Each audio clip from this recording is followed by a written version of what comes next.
Hello and welcome to our latest Hoopcast. I'm Pat Dooley of the Gainesville Sun along with Kevin Brockway. And of course, Florida coming off another debilitating loss. They were totally outplayed by Mississippi State. Now they play Tennessee. But first, Kevin, Florida did not show a lot of passion, did not show a lot of smarts. You would think they would do that in a game that big, 29th game of the year. And it's funny, when I asked Billy after the game in the press conference, said, "Are you surprised that your team would execute so poorly in the 29th game?" His answer was, "No, I'm not surprised. I see it every day." It tells you a lot about his frustration level with his team. Well, I think that certainly, maybe there's some things in practice too that we don't see practice that maybe are going on that he's obviously seen during the course of the season that has led him to this point certainly, and it's makes tomorrow night a must-win game against Tennessee in order to get that signature win they're going to need if they want to even make the NCAA tournament at this point. Yeah, there's no question that if Florida could somehow pull it off against Tennessee, they could slide into the tournament. As Bruce Pearl said yesterday, hey, look, if Florida wins, a win over Tennessee gets you in the tournament. He's probably right. The Gators right now allegedly are in. I don't buy it. We'll see what happens down the stretch. But there's no question the opportunities are there. They were there last Saturday against Mississippi State. Here's another one on Wednesday night. There's another one coming on Sunday against Kentucky. I mean, they have opportunities. It's up to them. And as I said on our last Hoopcast, Kevin, it's time for them to man up. They didn't man up against Mississippi State. We'll see if they can do it against Tennessee. But the matchup, it's a tough. Tennessee's a tough matchup for everybody just because they bring so many guys at you, so many athletic guys at you. I'll be surprised to see Florida win this game. Well, it presents a different challenge because whereas Mississippi State, you had that long shot blocker inside in Vernado. Mm-hmm. This is a game where Florida inside might be able to do some things. It's just going to be the question of tempo and keeping them up. And this is going to be interesting to see if Billy has always elected to run with Tennessee. And it'll be interesting to see in this game if he continues to do that and if he feels confident enough that Florida has that kind of depth that they could stay with him. But I think personally that's the only way you can play with them. I don't think that you could win a half-court game with Tennessee. Well, what Florida did last time was get off to a fast start, and Tennessee whittled it down. Then Florida fought back, took the lead, and then at the last 5 or 6 minutes, you were there, Kevin, just didn't have enough in the tank. Here in Game 30, you wonder if they still will have enough left in the tank. Tennessee can throw more players at you. They've been doing this all year. You're right. I don't think Florida can win a half-court game against very many teams, let alone Tennessee. But I just don't know if they're going to have the stamina to pull it out. Well, that's where I think the bench is going to come into play. And they really didn't get much from their bench other than Chandler Parsons in the Mississippi State game. They're going to need to get some a little bit more from Adam Allen and Jonathan Mitchell. But the only problem with those guys is when you put them on a court in a game like Tennessee, they're prone to turning the ball over. So it's going to be very difficult, to keep them on the floor and play that up-tempo game because Tennessee will be coming after them.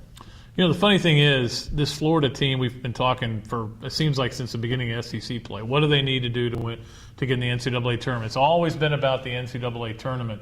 I think if you go back to, November 1st, and if you said Florida would have the record it does now, overall in a conference, that's about what you'd expect. It's not like they've underachieved. It's just that they got off to that fantastic start in the conference. And when you watch them play, they're very frustrating sometimes to watch because they don't always play with the passion. And I know your story in the Gainesville Sun on Tuesday, they said they've got to play like a bunch of crazy men. Yeah, exactly. And why they haven't been doing that is hard to understand.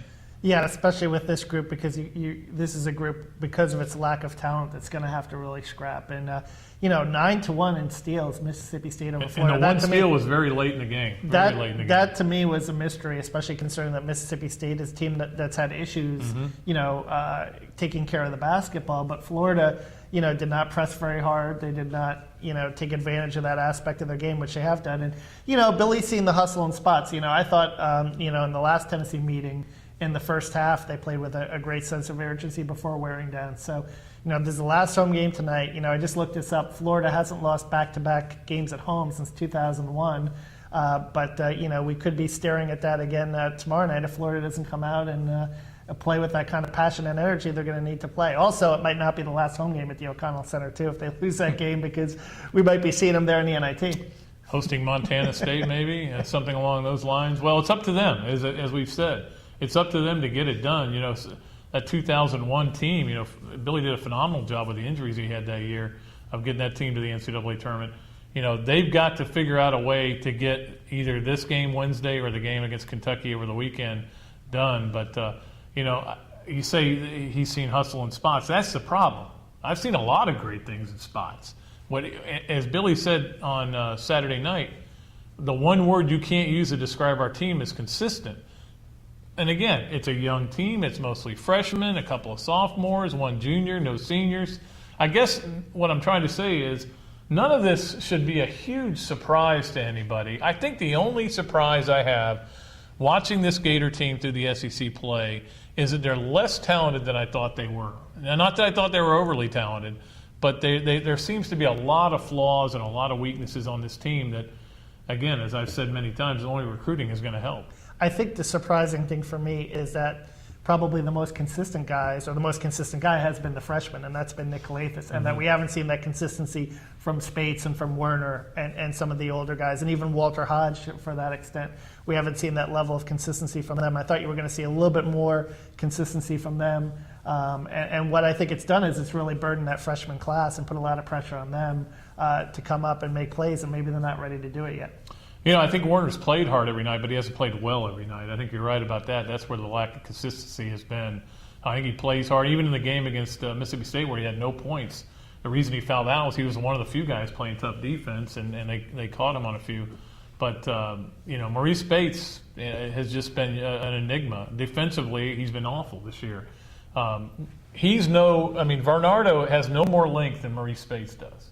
And yet Varnado blocks 7 shots, Maurice Spates one, maybe none. That's the difference, and knowing where to go, knowing where to block shots. So we don't want to end it on a negative note because this Florida team still has won over 20 games, still has a chance to be in the NCAA tournament. I think that's important. What's your gut? Right now, you're sitting here today. Is Florida playing in March Madness, or are they hosting an NIT game against Creighton? I still think they're going to get in. I think they're going to find a way either win tonight, or if not, then they'll come up and Wednesday night. Wednesday night. If it's tonight, we got to scoot. Or pull, maybe have that sense of desperation against Kentucky at Rupp Arena on the road. Although that would be a huge challenge, even without Patrick Patterson. Right. When you watch when you watch the way Kentucky played against Tennessee, they were a team that played with a sense of desperation that you expected Florida to play with against Mississippi State. But I still think they're gonna find a way to pull it out in one of those 2 games, win a game in the SEC tournament, and get in. 23 is what I've been saying all along. 23 wins will get them in, and I think nothing less. Now, if they beat Tennessee, lost to Kentucky, lost to, say, LSU in the first round of the SEC tournament, Sunday would be an anxious day. I don't know that would – I think that puts them right square on the bubble. And a lot depends on what's going on around the country. As we know, you got to put 65 teams in there, and we'll see if Florida's one of them. It'll be an interesting game on Wednesday night, Florida versus formerly number 1 Tennessee. They held it just a little bit longer than Florida did that first time. I think Florida lost it that night, but they held it just a little bit longer.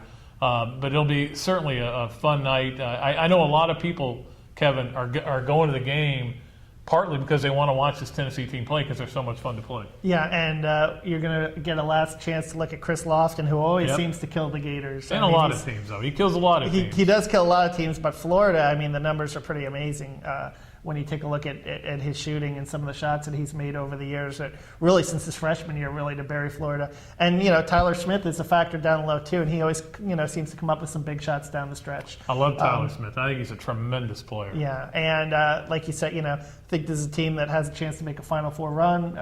Bruce Pearl has done obviously a phenomenal job in his 3 years in Knoxville, but hopefully he won't sweat through his suit like he did the last time. That was ugly.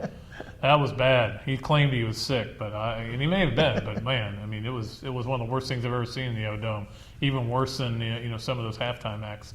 But I tell you what, to me, the key is you make Chris Lofton take bad shots, because he will take bad shots. He will take the worst shots you've ever seen. I think he takes more bad shots than any player in America. But you've got to make him force those shots up. He'll do it, but you've got to play defense on him tough enough that he does do that. Now, he'll make some ridiculous shots, but he'll miss more than he makes. And we saw it against Vanderbilt. He made a lot of threes, but man, he missed a ton of shots because they kept making him take tough shots. And this might be a game where he forces it a little bit because, he didn't really get that many shots against Kentucky on Sunday. He only got about 2. So they're going to try and maybe free him up and get him some looks, and Florida's going to have to stay on him and hope those bad shots that he normally hits don't go in the basket, and try and do a good job on the other guys as well. Spates did have one of his better games in the first game against Wayne Chisholm and really handled him well down low. But he did tire down the stretch, though, as well. So I think that, Alex Tice is going to have to play an important role off the bench to kind of keep, Spates fresh. They're going to need more from Werner, a little more from Jay Lucas as well. In order Who's vanished, basically. Yeah, in order offensively has vanished, and they're going to need a little bit more from him, and hope to maybe score with these guys, and hope maybe the crowd becomes a factor as well. The crowd, though, for Tennessee, having gone to Memphis and gone to Nashville 2 of the last 3 games, I don't think it'll be an issue for them. These are guys who know how to handle it. They know how to handle big games. So we'll see. I right now say Florida's not in the tournament. I say Florida's not going to make the tournament, but I've been wrong before. You say they're going to make it. We'll find out maybe after Wednesday night. We do our next podcast on Thursday, and we'll talk about Florida's game against Tennessee and its upcoming game against Kentucky. You can get it right here at Gatorsports.com. Our next Hoopcast will be coming up on Thursday. By then, who knows? Florida may be a lock for the tournament. Could happen, in theory. We'll see. Until then, Kevin Brockway, Pat Dooley, the Gainesville Sun, saying so long from the Sunshine State.